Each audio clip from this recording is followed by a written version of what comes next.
And he said, after I left the room, I heard he said to someone who asked, how's debate prep going? He said, look, I was trained as a teacher. As a teacher, we're trained to answer the questions. We tell our students to answer the questions. That's not what this is. So the VP debate is tonight. Be sure to tune into our stream, by the way, but it does not exactly sound like Tim Walz is super confident about it. Take a listen. And looking forward to tomorrow, but my thoughts are certainly in the Southeast. Governor, you always joke that people say your wife should be the candidate. So how has she helped you with debate prep? She's wonderful. She wins every one. How are you feeling about the debate? Now, I don't know about you, but to me, that seems like very nervous body language. They're asking him about the debate, and he's just kind of like, yeah, I'm looking forward to it. It's going to be fun. But if you think I'm reading too much into that, take a listen to what this CNN reporter revealed about what Tim Walz said privately in regards to tonight's debate. Even last week, I was in New York at a fundraiser that Tim Walz was doing at an apartment there, and he said, after I left the room, I heard he said to someone who asked, how's debate prep going? He said, look, I was trained as a teacher. As a teacher, we're trained to answer the questions. We tell our students to answer the questions. That's not what this is. So Walz really trying to fit himself into this somewhat awkward always thing of a nationally televised debate. I mean, straight up, what does that even mean? So let's read that quote again. As teachers, we are trained to answer the question, and we train our students to answer the questions. That's not how this goes. Okay, that's not exactly a very confident statement. That's basically saying, look, guys, I'm going to lose the debate, but here's why already. Here is preemptively my excuse for it. It's called the lowering of expectations. That is exactly what Tim Walz is doing. And we are obviously talking about a debate that has not even happened yet. So clearly they seem to think internally they're going to struggle in debating against JD Vance. And there is absolutely a valid reason for that. And I totally understand it, by the way. Because personally, I say this with confidence, JD Vance is going to absolutely destroy Tim Walz in that debate. And the specific reason is that he is so cerebral and sharp. Donald Trump is a very different kind of debater. He wants to just come in, like bash you over the head with a sledgehammer. That style is popular with some people. It also turns other people off. But as we've seen time and time again in the dozens of interviews with mainstream media that JD Vance does basically every single week, he's too good at this, and frankly, he does this whole thing on easy mode. You've now asked me 3 questions about comments that I made 3 years ago.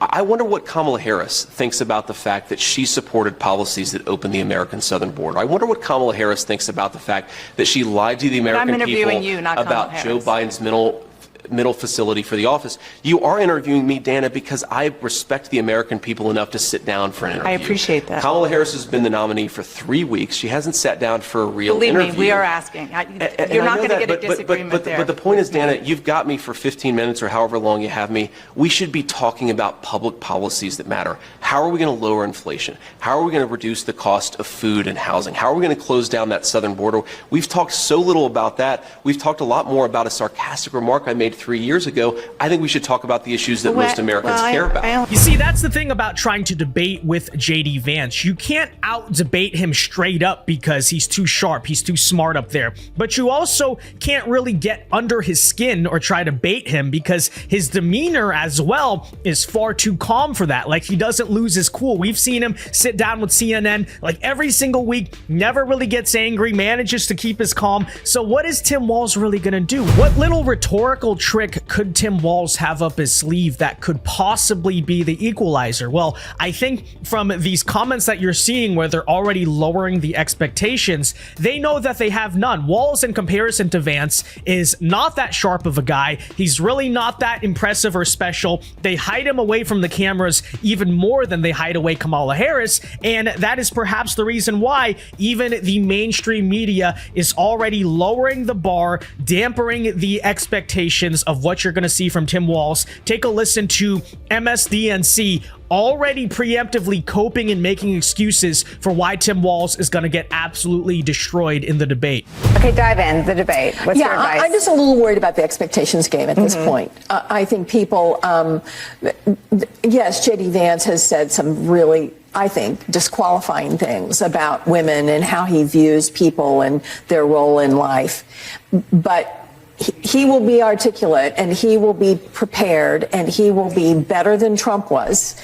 And I think it's really going to be a challenge for Tim Walz to be able to counter what he is going to bring, at the same time stay really likable and relatable, and then also instill confidence in the American people that he's the better one to be in the wings in case something were to happen to the president. So I just think we need to lower expectations a little bit, because then we can all be pleasantly surprised if I'm wrong and that Tim Walz just mops the floor with him the same way Kamala Harris mopped the floor with Donald Trump. You're already going out and saying that, and this is far from some objective and analyst. This is just straight up Democrat surrogate, and she's going out saying, we have to lower expectations, guys. Okay, he's gonna lose. He's gonna lose. Folks, if you're enjoying the content, do me a favor. Be sure to hit that like button down below and subscribe to the channel if you are new, okay? So that way we can keep bringing you videos like this. You hitting that subscribe button is fundamental, and your support goes a long way in ensuring that we can keep telling the truth here on this channel. So it is greatly appreciated. Be sure to leave a like. Be sure to subscribe on this channel. But absolutely hilarious. And she was far from the only person in mainstream media kind of already hinting at this, guys. Tim Walz is going to lose. JD Vance is way too sharp for him. Here's yet another example from ABC News. But Vivian, we haven't really seen a lot of interviews with Tim Walz. I mean, he seems to avoid the press in some ways. Kamala Harris obviously hasn't done very much of that either. Clearly, that is the strategy of the Democrats. So it puts even more focus on Walz at the debate. Absolutely. This has been something that Republicans have been hitting them really hard on. And particularly, they've been using JD Vance as their vehicle to go out there and speak on behalf of the Trump campaign. He takes questions at his rallies, even with hundreds of people there, and even coaxes the crowd a little bit. The crowd boos the journalists when they're asking questions. And it's become part of this sort of shtick that they do when they're on the road, when he's on the road in particular. And they do that to contrast the fact that Walz and Vice President Harris are really not available to the media. They say, we're being transparent, we're available, we take hard questions from the media.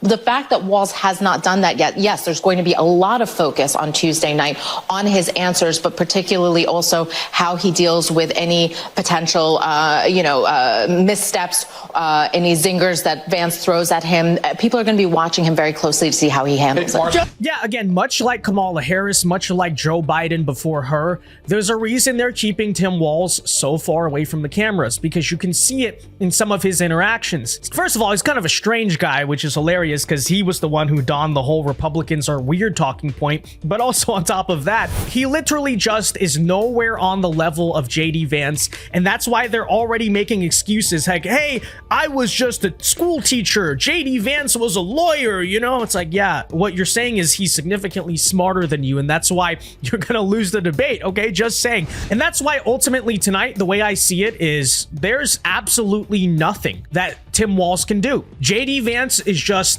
way too sharp for him. Okay, even if the moderators, which I'm sure they will be, step in, they try to be biased, they try to make all the questions about childless cat ladies and just anti-Vance questions, even if they go down that rabbit hole. Like I said, Vance is just too sharp and articulate. He will still outwit and out-talk Tim Walz on those very issues. So with that said, ladies and gentlemen, let me know your thoughts on all of this in the comment section down below. What is your prediction for the VP debate? And until next time, be sure to leave a like on this video, subscribe to the channel if you are new, greatly appreciated, hit that red subscribe button, and until next time, God bless and peace.